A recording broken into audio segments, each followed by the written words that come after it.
Halo semuanya, perkenalkan nama saya Nima Purnamanajara, PM 2215210063, di mana saya akan menjelaskan tentang pasar uang dan pasar modal oleh dosen kami, yaitu Ibu Wayu Indasari SEMS.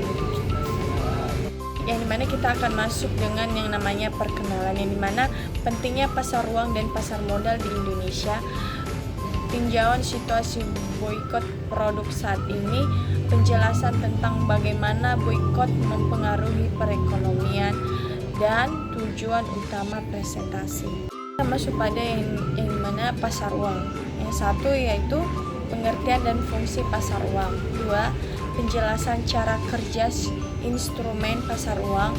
Ketiga, dampak boikot terhadap pasar uang. Keempat, contoh perubahan harga pasar uang.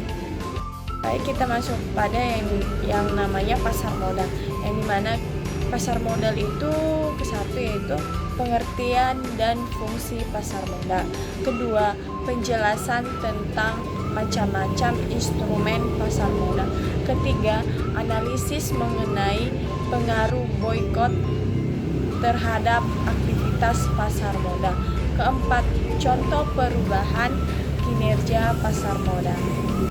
Kita masuk pada yang dimana dampak boikot terhadap bisnis, yang dimana satu, dampak boikot produk terhadap dunia usaha di Indonesia. Kedua, studi kasus mengenai perusahaan yang terkena dampak boikot. Ketiga, implikasi finansial terhadap produk yang diboikot. Keempat, strategi yang dapat diterapkan oleh dunia usaha untuk memitigasi dampaknya. Kita masuk pada yang dimana perilaku konsumen. Kesatu, perubahan perilaku konsumen akibat boikot. Kedua, pergeseran preferensi dan keputusan pembelian.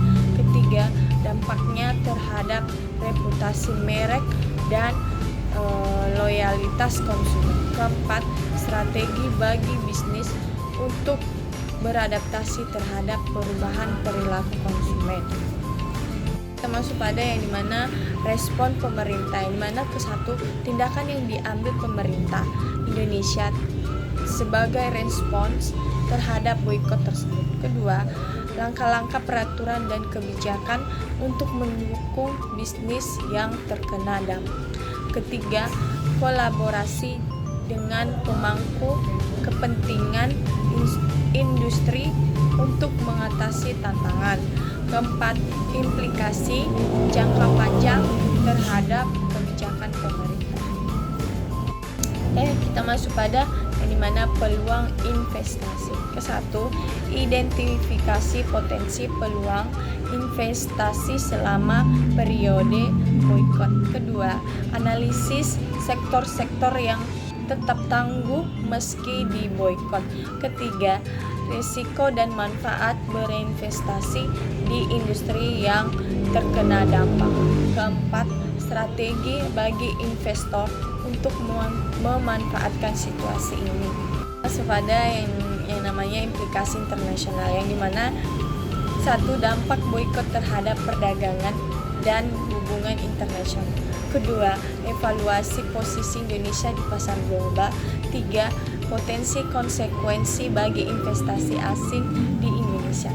Keempat, pertimbangan untuk bisnis internasional yang beroperasi di Indonesia. Masuk pada prospek jangka panjang, yang dimana penilaian mengenai dampak jangka panjang dari boikot, prediksi pemulihan dan stabilitas pasar uang.